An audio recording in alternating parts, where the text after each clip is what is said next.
Okay, this is our second YouTube video for today, Saturday, October 13th, 2018. We have just left the Flintstone Cemetery on Hinkle Road, east of Cumberland, Maryland, and we're a little bit further east of Cumberland, Maryland, here in Allegheny County. I'm here with Dale Burgess and Debbie and her husband from the Maryland Cemetery Oversight for the state of Maryland. This unique cemetery is one of the oldest cemeteries in Allegheny County, Maryland.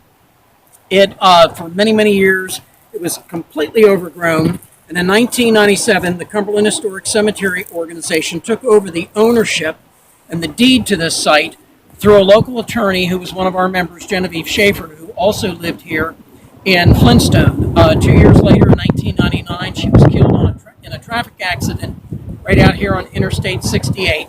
We'll view her monument. Her body was taken to the state of Ohio for burial, but we did build a monument through the funding efforts of Dale and Linda Burgess. They took up a collection that year and built a beautiful monument in memory of Genevieve. This is our standard sign that we have at all of our cemeteries. And unfortunately, last year in a windstorm, a big tree blew across Merleys Branch Road and hit this sign right here. So that's some repair that we have to do yet. Let's come down here. Okay, this monument here was the first monument we installed in 1997 on All Souls Day, November 2nd of that year, when we had a real nice adoption ceremony for this particular site. This tells the history of the cemetery. It's one of our great information monuments. The local Woodman of the World Lodge number 6 at Cumberland, Maryland donated this wonderful flagpole.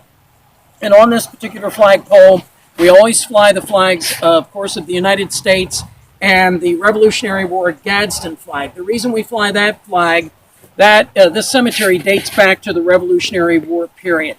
We do not know if there are any Revolutionary War soldiers buried here or not. Most of the graves behind me through this vegetation are totally unmarked. There are a few marble stones back there, a few field stones, but there's graves that we'll never know that exist in this lot. As I said, for over 150 years, this cemetery was uncared for. Dale, at this point, would you like to give us a little information about Genevieve here and the monument that you and Linda raised the funds to put up? Well, this was my second mom. This is Genevieve Schaefer. Like I said earlier, she was killed in an accident in '68.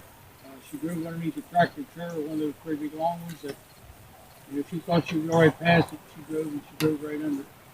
So the wife and I got together and decided we need to put something up, not only to recognize her for getting this cemetery adopted in the CHCO organization, but also to let the community know that we cared. And so we started funding, and then we got the idea that we would just ask people in the community here if they would like to donate. And so we told them that anybody would donate $25 or more, we would have their names inscribed in the back of the stone. And so that's what we did.